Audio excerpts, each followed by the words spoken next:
je vais inviter notre confrère Mohamed Bamba Kassé, qui est le secrétaire général du SYNPICS, le syndicat des journalistes. Donc, le syndicat qui s'occupe des intérêts des journalistes, si je peux l'appeler ainsi. Donc, le syndicat des professionnels de l'information et de la communication du Sénégal. Bamba Kassé, bonjour. Bonjour les dames, bonjour Voilà. à Soumane et Rosalie, que je vois en duplex avec vous. Je te sais très chargé avec le SYNPICS parce qu'il y a plein de revendications sur ta table. Et donc, pour les confrères et consoeurs. Mais si on regarde le syndicat, je vais d'abord te poser une question très basique. Combien y a-t-il de femmes au niveau du BEN du SYNPICS? Alors, au niveau du BEN du SYNPICS, il y a une femme. Il y en a deux. Il y a Aïcha Fall de notre consoeur qui est à l'Observateur, et il y avait également comme commissaire aux comptes Gadiaga Diop, qui malheureusement, depuis un certain temps, je pense, du fait de ses orientations professionnelles, n'est plus très présente. Donc, il n'y a que deux femmes sur 11 membres. Nous essayons de compenser par la présence élargie des secrétaires généraux de section. Et là, je suis heureux de constater que sur les 3 nouvelles sections que nous avons créées, qui sont la section UVS, la section UGB, mais également la section TDS, il y a déjà une femme qui dirige la section UVS. Alors, je suis heureux que ce soit une femme parce que l'UVS, déjà, c'est le digital, c'est l'avenir. Et je sais que dans son bureau, dans le bureau de l'UVS, il y a beaucoup de femmes représentées. C'est l'une des sections qui nous donne le plus de satisfaction. Je vais vous dire pourquoi. Parce que quand on a démarré notre mission, notre objectif principal, en tout cas l'un de nos objectifs principaux, c'était de veiller à ce que la convention collective soit appliquée. Or, dans le monde universitaire où nous comptons des membres, puisque c'est des communicants la plupart du temps, alors Marie, notre SG de la section UVS, a été la première à engager le combat. Et vraiment un combat. Ça, on me dira que ce n'était pas très médiatisé parce que bon, l'UVS, c'est pas un média.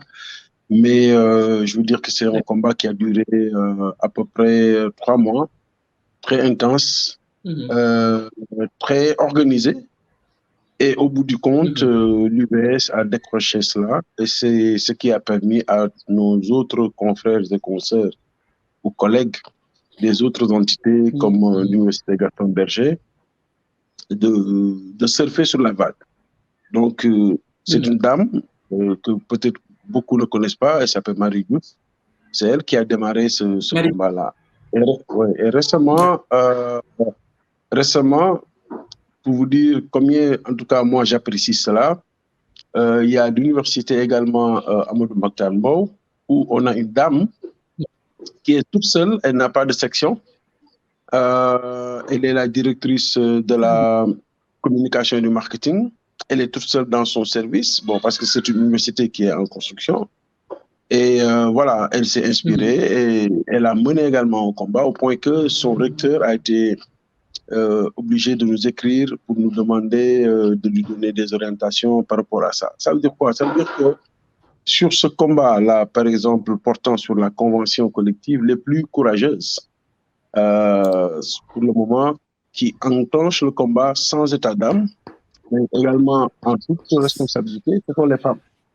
Et donc, nous, on est très heureux, on joue le petit rôle hein, de les accompagner, de parfois les aider à mettre un coup de pression, mais on est heureux donc de les voir. Ça veut dire quoi? Cela veut dire que, parce que j'ai pris un cours et j'ai entendu mes deux consoeurs parler de leadership féminin dans les rédactions.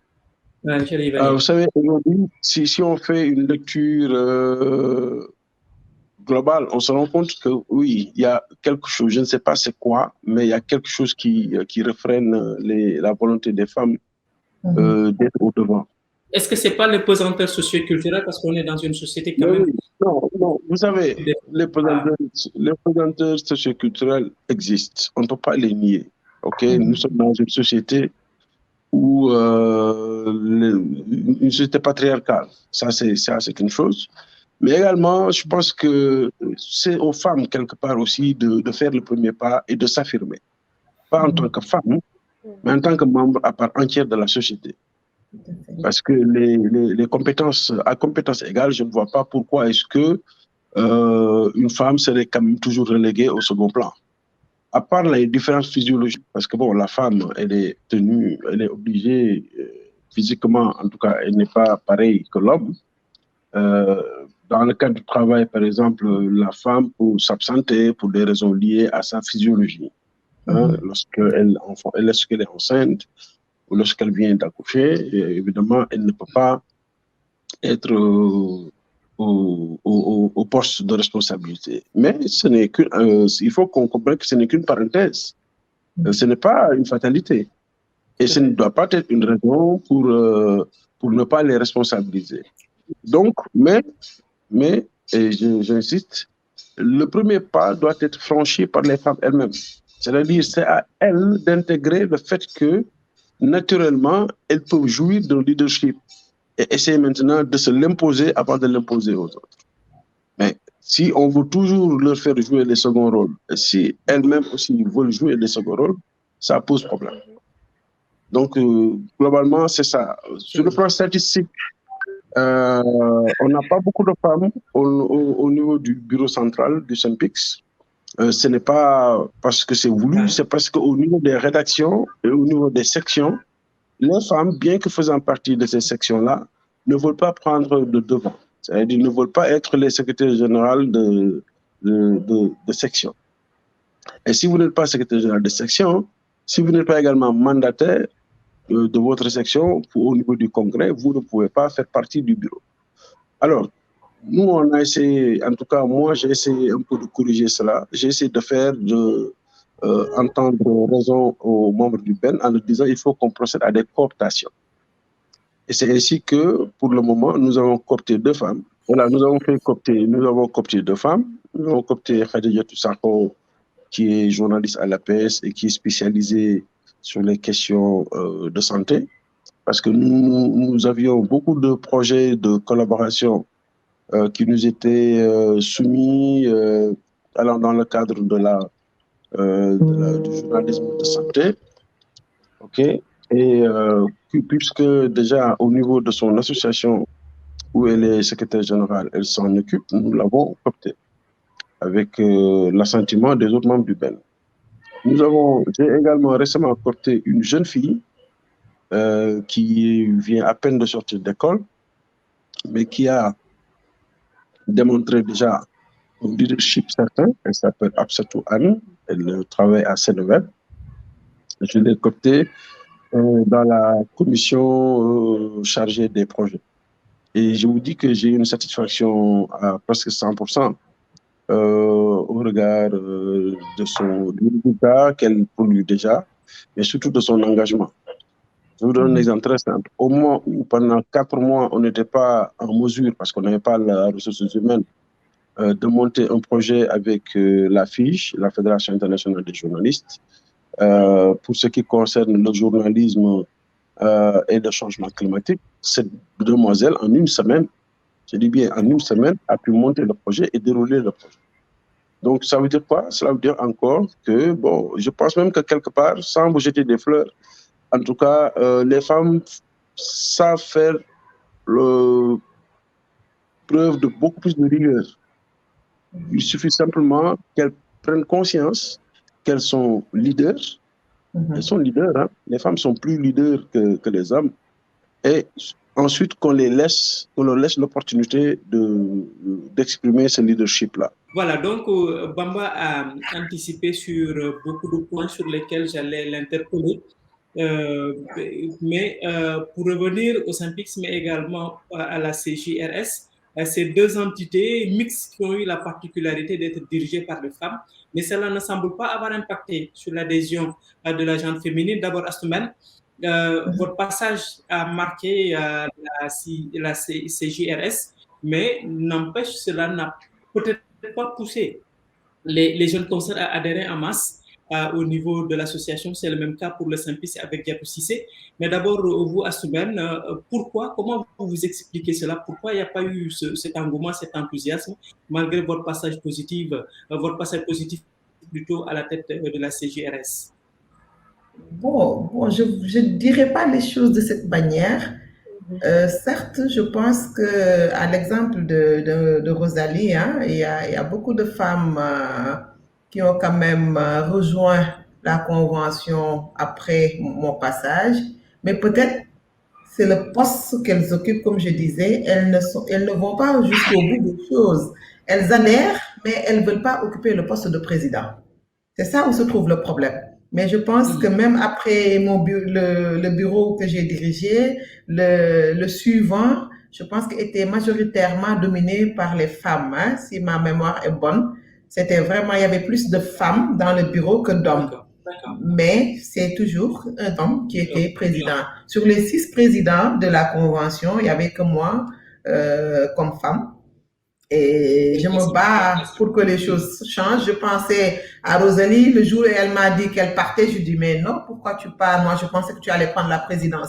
Pour moi, c'était vraiment normal parce que je l'ai vu quand même se démêler. Et comme pas possible, vraiment, elle était au devant de la scène pour faire bouger les choses au niveau de la CJRS. Donc, ça a été vraiment une petite déception pour moi parce que je pensais qu'elle allait vraiment, logiquement, prendre la présidence de la convention. Mais comme je dis, c'est vraiment ça. Et là, je ne vois pas l'explication. Qu'est-ce qui empêche une femme d'aller se présenter pour avoir le poste de président? C'est un manque de confiance, je pense, pour certaines. Pour d'autres, vous diront qu'on n'a pas suffisamment le temps. Ils vous disent qu'on est occupé au bureau, on a notre vie familiale. Donc voilà, tout est une question de priorité. Si on n'a pas cette fibre militantisme aussi, voilà, c'est vraiment beaucoup de freins. Et je vais tout à l'heure, comme l'a si bien dit Bamba, arriver déjà dans les rédactions, on est freiné. Les femmes arrivent dans les rédactions, ce qu'elles veulent couvrir, ce sont les faits de société. C'est la santé. Moi, je me souviens à Sud, quand je suis arrivée, il y avait une bonne sœur qui me disait, oui, Aïssatou, je te vois bien aller dans le desk santé. Je dis, mais pourquoi elle me dit ça? Pourquoi elle me voit dans le desk santé et non dans le desk politique? Et ça m'a en fait donné suffisamment de raisons pour ne pas couvrir les activités de santé. J'ai dit non, je ne couvre pas de santé et je me suis spécialisée dans l'économie. Donc j'étais chef de desk économique. Pour vous dire, parfois il faut savoir s'affirmer. Il ne faut pas qu'on se laisse cantonner dans quelque chose. La femme doit seulement couvrir la santé, société, voilà, la mode. Non, il y a la politique, il y a d'autres aspects. Et je pense que c'est de là que part le leadership. Quand on dit déjà non, à partir de là, et on fait tout vraiment pour faire son boulot correctement. Pour montrer aux gens que ce desk, parce qu'avant moi, il y avait des hommes qui l'ont occupé. J'ai dit non, je vais faire mieux si je ne fais pas autant que, si je ne fais pas mieux que, je ne ferai pas moins que. Je rebondis sur ce qu'a dit tout de suite Assouben par rapport à Marguerite Rosalie. Elle pensait que vous pouviez prétendre à la présidence de la CJRS. Vous êtes là, pourquoi vous n'avez pas voulu y aller? C'est pas que j'ai pas voulu y aller, non. C'est juste qu'il y a les textes de la convention qu'il fallait respecter, la limite d'âge de 35 ans, et j'étais à la limite d'âge des 35 ans. J'avais juste à l'époque juste 35 ans, donc il fallait que je laisse la place à d'autres pour ne pas poursuivre et ne pas enfreindre à cet aspect-là, ce critère-là de limite d'âge de la convention. Donc, c'est la raison. Mais pour moi, même en prenant le poste de chargé de formation de la convention, c'était vraiment rude dans la salle avec Papi parce que j'étais là pour être présidente de la convention. Et bon, il y a eu des échanges, des discussions en coulisses partout avec les anciens et autres. Et puis, sur demande de certains, bon, j'ai eu à laisser passer pour peut-être après pouvoir prétendre à ce poste-là.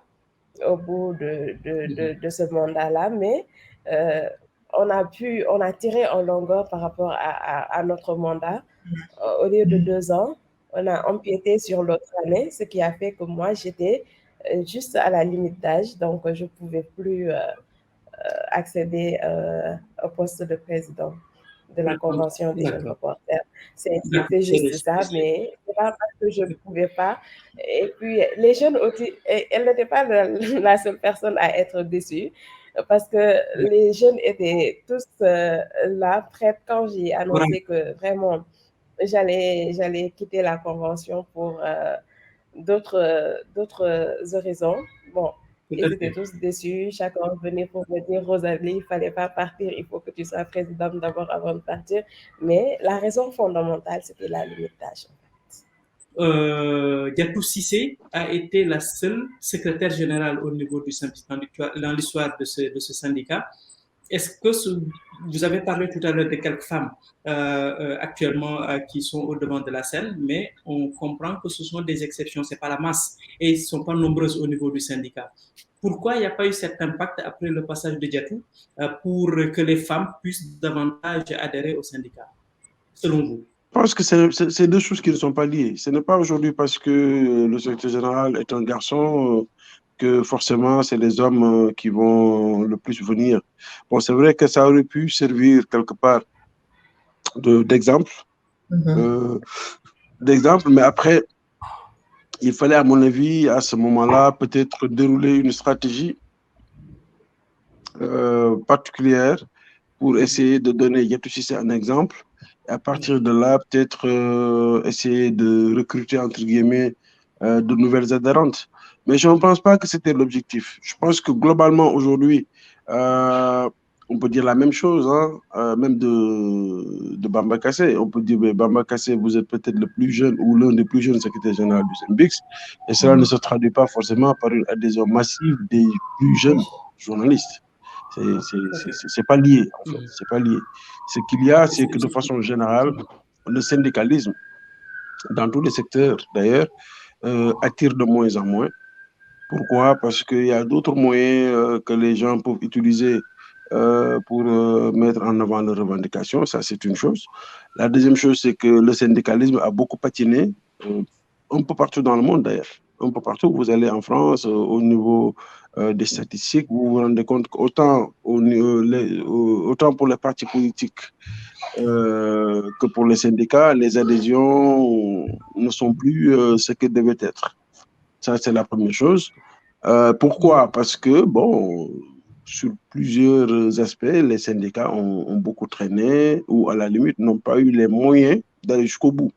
Je donne un exemple. J'ai eu à recevoir des plaintes de journalistes femmes qui, du jour au lendemain, pour la plupart, hein, je pense que c'est un phénomène qui d'ailleurs prouve la violence qui s'exerce encore à l'égard de ces femmes journalistes, qui du jour au lendemain se sont vues dire par leur direction, ben, écoutez, restez chez vous jusqu'à nouvel ordre. C'était particulièrement durant la Covid, la première phase de la Covid. Mais vous vous rendez compte parfois que quand vous leur demandez de se mettre en avant pour qu'on aille se battre ensemble, parce que c'est absolument pas normal, il y a peut-être des raisons sociales qui font qu'elles ne veulent pas être au devant, elles ne veulent pas que leur nom soit cité comme étant quelqu'un qui est en bisbille avec son employeur. Je ne sais pas pourquoi. Peut-être que, bon, c'est pour faire un peu de sac, quoi, comme on dit. Hein. C'est juste peut-être pour se protéger un peu, pour qu'on ne dise pas, ah oui, tiens, celle-là, c'est elle qui a des problèmes avec son employeur. Vous vous rappelez, la première, je ne vais pas citer son nom, la première victime de la Covid en termes de perte d'emploi, c'est une fille qui était dans un journal, Le Quotidien. D'accord? Mais il a fallu qu'on fasse un petit communiqué pour que, bon, au moment d'en produire un deuxième, avant d'entamer maintenant le véritable combat syndical, qu'elle appelle pour dire franchement, elle souhaiterait, bon, qu'on fasse un peu l'impasse sur son nom, parce que là, quelque part, elle se sent j'étais plus ou moins en pâture et que voilà, son entourage ne comprend pas. Mais est-ce à Et dire que donc, par rapport à vraiment, la configuration de la société, les femmes gardent plus à l'esprit le regard de l'autre qu'un homme? Peut-être qu'un homme ne se serait pas soucié de ces détails. oui, pendant ce temps, au moment, la même chose est arrivée à des garçons qui, eux, ne se sont pas gênés, hein. Ils sont allés, voilà, ils sont allés aux instances, inspection du travail et puis tribunal du travail. Et ça ne les a pas du tout gêné qu'on mette sur la table, sur la table publique cette situation qu'ils étaient en train de vivre. Rappelez-vous les jeunes de CNTV, rappelez-vous également les caméramans de cette même chaîne qui n'ont pas hésité à se mettre en association, à tenir un point de presse, à dénoncer cette violation flagrante de leurs droits, au moment où on a vécu la même situation avec un même nombre de journalistes femmes dans une chaîne Web TV qui était très connue à l'époque. Le jour où le promoteur s'est levé et a dit, bon, écoute, moi, j'arrête tout ce qui est rédactionnel. Je ne fais maintenant que de la production artistique. Et ces femmes se sont, à part m'informer, elles sont parties s'asseoir, tranquille, disant, bon, c'est pas grave, c'est-à-dire que c'est la fin, c'était la fin de notre destin ici. Et donc, on n'a pas besoin de faire du bruit, etc., etc. Bon, donc, il y a ces contraintes-là et ces contingences qui font que peut-être on a l'impression que les filles ou la gente féminine n'est pas membre du Zenbix. Mais bon, les titres, les chiffres ne le démontrent pas quand même. Parce que dans toutes les sections, de toute façon, il y a des femmes. Dans toutes nos sections, il y a des femmes qui sont des membres. Maintenant, ce qu'on peut dénoncer, c'est le fait que déjà au niveau de ces sections-là, elles ne prennent pas la responsabilité de diriger la section, alors que je sais qu'elles doivent pouvoir le faire. Après, on me dira, tant qu'on mettra sur la balance, oui, le temps, le manque de temps, le fait qu'elles doivent d'abord faire un travail journalistique. Vous savez, ce n'est pas très pesant d'avoir une vie associative. Il suffit seulement de bien s'organiser. Surtout que maintenant, on a les moyens technologiques qui permettent même de se réunir en préparant le repas. Moi, en tant que j'ai du Zenbix, il m'est arrivé de faire des réunions de bureau exécutif national via Zoom. Et puis, on entend derrière que chez tel ou tel membre féminin, il est en train en même temps de faire la cuisine, mais ça ne nous gêne pas. Ça permet d'évacuer une réunion, pas en présentiel. Il faut aussi que les femmes s'affirment. Quand je vois que dans l'espace médiatique, il y a une seule femme qui est propriétaire d'un média, d'un grand média, il y a Ami Fall, je pense, qui est propriétaire d'un magazine. Mais au-delà d'elle, si on parle des mainstream médias, pour le moment, on n'a que Maïmouna Ndour Faye, qui a une télévision. Tout à fait.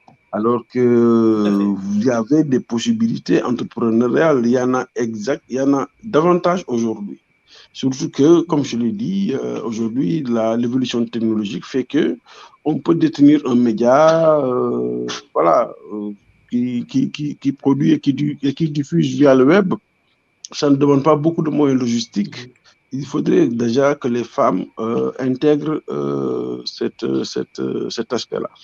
L'autre chose, c'est que il faudrait aussi que les femmes se décomplexent par rapport à la présence du micro et de la caméra. Et ça commence par les femmes. Parce qu'aujourd'hui, on a beaucoup de femmes qui sont camérawomen. Beaucoup, hein? Bien sûr. Mais quand elles vont sur le terrain et qu'elles s'accompagnent de journalistes femmes également, on voit quand même que la plupart du temps, la parole est donnée à des hommes. Quand on fait une interview sur un sujet donné, c'est vrai, en retour, ils te diront, ouais, c'est parce que souvent, quand tu veux interviewer une femme, elle te dit, ouais, je ne suis pas présentable, je n'ai pas mis de maquillage, je ne veux pas apparaître comme ça. Les gars de chez moi vont me dire, ouais, dans le Khayedi, tu es parti apparaître à la télé comme ça, sans te mettre en valeur, etc. etc.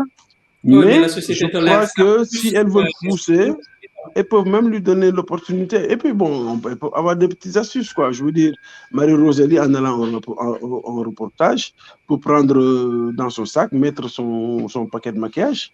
Et si elle a une interlocutrice qui dit « Ah non, non, non, je ne suis pas bien maquillée, je ne suis pas télégénique au moment M où tu veux m'interviewer. » Je dis « Écoute, madame, je vous donne 5 minutes si vous voulez, je vous passe mon truc de maquillage, vous maquillez un peu, comme ça, vous aurez l'impression d'être un peu plus présentable. » Encore que pour moi, ça, c'est des artifices. Mais par exemple, ça, c'est des petites astuces. J'ai vu ça aux États-Unis. Hein. J'ai vu au niveau de la NBA, j'ai vu une présentatrice d'une chaîne. Elle avait son sac et son maquillage. Et je l'ai vu dans l'aréna quand elle voulait l'impression, 30 secondes d'impression d'une femme qui était présente. C'était au moment où on jouait le Final Four du basket. La dame, elle était là, son fils jouait. Bon, elle voulait du temps de la caméra, mais bon, à force de supporter, elle était couverte de sueur. J'ai vu la journaliste sortir son mouchoir, lui donner, et ensuite sortir son paquet de, je ne sais pas comment vous appelez ça, le paquet où il y a plusieurs couleurs là, et la petite brosse, lui donner. Donc, elle s'est fait une toute petite beauté rapidement pour ensuite venir faire son truc, quoi. Faire son speech. Donc, voilà, ça, c'est de petites choses qui, à mon avis, doivent avoir lieu. Mais, encore une fois, il faudrait que les femmes investissent beaucoup plus sur l'entrepreneuriat des médias. C'est la seule manière pour elles, quelque part, d'afficher et d'affirmer leur leadership féminin. On n'est pas dans un monde où on se dit, ouais, les femmes doivent être en charge des questions sociales dans les rédactions. Ensuite, elles doivent couvrir la santé. Elles doivent faire le journalisme de séminaire. Et puis après, bon, de petit à petit, elles vont ensuite lâcher le métier pour aller faire autre chose. Non, on doit pouvoir aujourd'hui, autant dans la lutte, je me rappelle à l'époque, il y avait même une dame qui avait pris sur elle d'être promotrice de lutte. Oui, donc, ça veut dire qu'il y a des clichés quoi, qui sont là, mais qu'il est possible de casser par une simple volonté. Et souvent, en le faisant, il faut que les femmes qui prennent ce combat-là sachent que derrière, il y a tout un symbolisme qu'elles sont en train de construire. Parce que si elles parviennent à le faire, ou même si elles échouent, ce n'est pas grave. On peut échouer, on peut entreprendre et échouer. Mais en le faisant, elles se sont donné un exemple à d'autres milliers de femmes qui, elles, n'avaient pas osé poser le premier pas, simplement parce qu'elles n'avaient pas vu une devancière. Donc, il faut qu'on en arrive là, d'autant plus qu'aujourd'hui, il y a des moyens de faciliter les financements initiaux de ce type de projet. Il suffit simplement que les femmes les portent. Voilà, merci Mohamedou Bamba Kassé et donc d'avoir accepté notre invitation. Nous sommes à la fin de cette émission et je vais faire un dernier tour de table avec Marie-Rosalie et Astumban. Et je rebondis d'ailleurs sur ce que vient de dire Bamba Kassé avec est-ce qu'aujourd'hui ce combat des femmes pour le leadership au niveau des médias peut seulement se faire à travers les associations ou est-ce qu'il faut reconstruire, repenser les associations pour que les femmes puissent davantage être présentes et marquer leur présence en s'engageant davantage? Je suis tout à fait d'accord avec ce que disait tout à l'heure Bamba Kassé. Les femmes ont besoin de s'affirmer dans les médias, mais aussi même en dehors des médias. Et comme il l'a rappelé, je vous raconte une anecdote. Moi-même, quand j'ai interviewé une fois une ministre de la République, elle venait juste d'arriver. Bon, elle n'était pas très à l'aise déjà. Elle avait les bras qu'elle mettait comme ça. Elle n'était pas bien maquillée.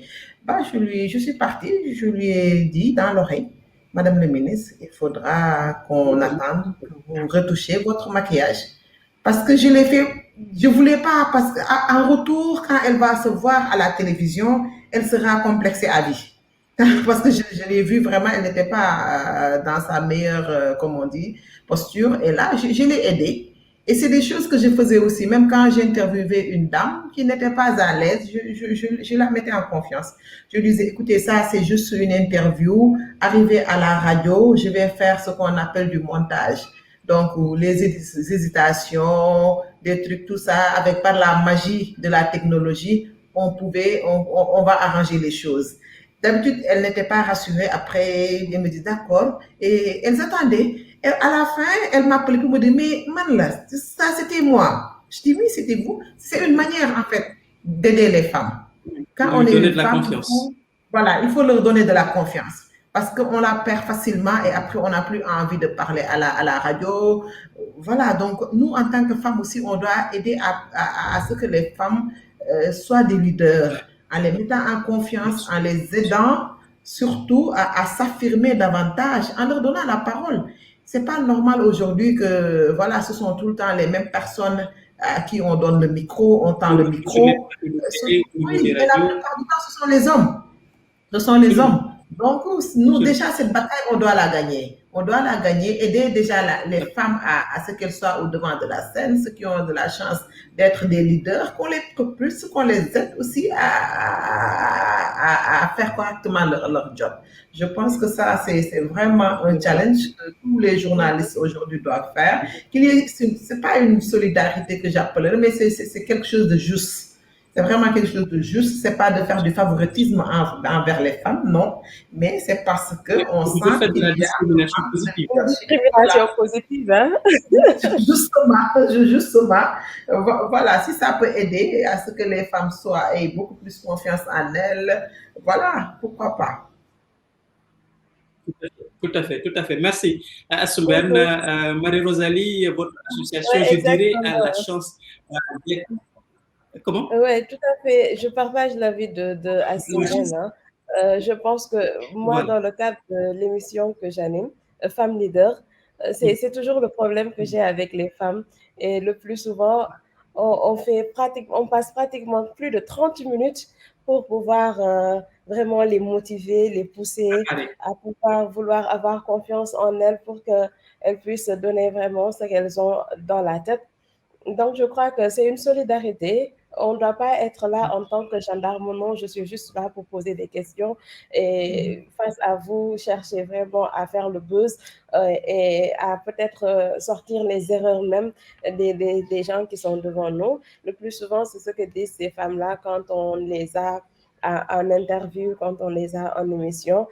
Mais moi, je prends le temps quand même de les mettre en confiance, de trop préparer avec elles, élaboré, soit vraiment audible et que ça puisse être quelque chose, un discours qui va construire la société, parce que pour moi, c'est ce qui est important et c'est ce qui est intéressant dans un débat. Chaque fois, il faut pouvoir avoir quelque chose qu'on y gagne et que ça soit vraiment de façon intellectuelle, quelque chose qui peut construire, qui peut aider et pour que si la nouvelle génération vous voit et qu'ils puissent vraiment dire que voilà, je veux être comme telle personne, j'aspire à faire comme telle personne et cela, je crois que c'est ce qu'on doit faire en tant que journaliste et en tant que femme, que ce soit au niveau des associations de presse, que ce soit au niveau des rédactions, mais même au niveau dans les quartiers, là où on habite, on doit toujours se présenter comme des modèles, comme un exemple pour la nouvelle génération.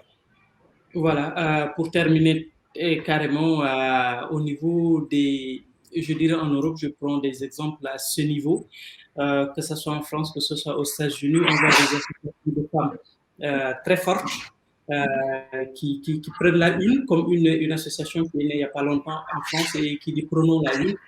Aujourd'hui, comment on peut faire pour que les journalistes, les techniciens, les femmes de médias et ce leadership et qu'elles acceptent d'aller au charbon, d'être devant et pas seulement une ou deux, une Assoumben ou bien une Marie-Rosalie ou bien une autre qui est singleton ou qui pour qu'il y ait vraiment la masse et qu'on soit vraiment une force de proposition et qu'on compte au niveau du paysage médiatique mais également dans le pays de manière générale.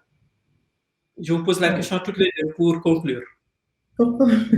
Moi, je dirais que c'est pas chose aisée parce que le militantisme, on l'a presque dans l'ADN, hein, comme si je peux me permettre. C'est vraiment quelque chose que tu as depuis le début, comme je vous racontais les petites anecdotes où j'étais en guerre pour l'indépendance chez moi. Je pense que c'est des choses voilà, qui vous suivent toute votre vie. Si vous n'avez pas cette âme de militer pour quelque chose, ce sera difficile de vous convaincre d'adhérer pour une telle et telle cause. Mais je pense dans la sensibilisation, il y a certaines par contre qui ne comprennent pas. Et là, il faut aller vers ces gens-là, essayer de les convaincre, de les sensibiliser davantage, qu'elles sachent qu'on peut allier la vie professionnelle et la vie associative. Tout est une question d'organisation et que, en fin de compte, tu y gagnes beaucoup de choses. Tu y gagnes en notoriété, tu y gagnes en respect, parce que là, tu t'imposes, voilà, et ça, c'est très important quand on est dans un milieu, je dirais pas macho, mais dans un milieu tel que le milieu des journalistes. Voilà, on a besoin de s'affirmer, on a besoin vraiment que les gens nous respectent. Et ça, on ne peut pas le faire en restant derrière, en restant tout le temps en arrière-plan. Voilà. Merci Assoumben. Marguerite, Rosalie, pour vos mots de la fin sur cette question.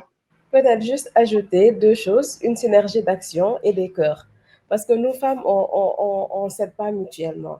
Et je pense que ça aussi, on doit en parler et essayer de voir comment ensemble, parce qu'on peut réussir qu'en étant vraiment soudés, qu'en étant vraiment liés. Donc, il faut vraiment une synergie d'action, mais également une synergie des cœurs pour vraiment s'entraider mutuellement, pour qu'on puisse avoir une forte association de femmes de médias. Et je vais juste le rappeler, c'est pas seulement une association, on a des femmes de médias, parce qu'il y a les journalistes, mais également les techniciens des médias qui sont là-dedans. Donc, on appelle tout le monde à venir intégrer pour qu'ensemble, on puisse avoir vraiment une forte association et prendre en charge nous-mêmes, nous femmes, nos propres préoccupations au sein des rédactions, au sein des entreprises. Absolument. Merci Marie-Rosalie, merci Assoumben. Il y a encore beaucoup de choses à faire pour que les femmes puissent se positionner dans le paysage médiatique d'abord,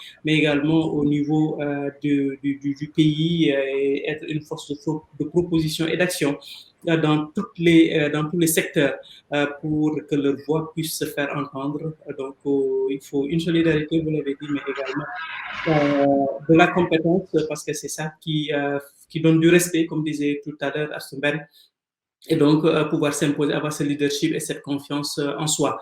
Merci à vous, mesdames. Je rappelle nos invités, c'était Assoumben Kane, ancienne présidente de la Convention des jeunes reporters du Sénégal, CRJS, et j'ai plaisir à préciser qu'elle a marqué son passage au niveau de cette convention. Et jusqu'à maintenant, d'ailleurs, il y a des acquis durant son mandat sur lesquels continue à vivre cette convention. Et c'est tant mieux, puisqu'elle est jusqu'ici la seule femme à l'avoir dirigée. Marie-Rosalie Ndiaye, qui est la présidente de l'Association des femmes journalistes, une association qui est née il y a quelques mois, et on lui souhaite du succès dans ses ambitions pour les femmes de médias, et donc essayer de changer les choses et de se positionner également au niveau du paysage médiatique. Nous avons également eu Mohamedou Bamba Kassé, qui est le secrétaire général du SYNPICS, c'est le syndicat des professionnels de l'information et de la communication. Il a beaucoup échangé sur le rôle des femmes au-delà des médias, le leadership des femmes au niveau du pays dans tous les secteurs. Donc, il a également donné quelques exemples de femmes qui se sont imposées dans ce syndicat pour pouvoir faire entendre leur voix. Et donc, nous espérons que d'autres auront le courage et se baseront sur ces exemples, donc pour également être actifs et dynamiques dans ces différentes structures. Merci à tous. Il y a donc d'avoir accepté notre invitation. Nous espérons vous retrouver dans d'autres plateaux pour d'autres thèmes sur les femmes, puisque on n'en parlera jamais assez. J'ai l'habitude de le dire. Il y aura toujours à dire et à redire pour accompagner les femmes, les pousser à se surpasser, à être des leaders et à jouer leur rôle dans la société. Merci encore. Vous étiez sur Women TV pour cette émission consacrée aux femmes, donc la voix des expertes sur la chaîne exclusivement réservée à la thématique femmes. Merci à tous, merci encore à nos invités. Nous vous donnons rendez-vous dans un mois pour un autre numéro sur Women First TV. Merci à tous et au revoir. Au revoir.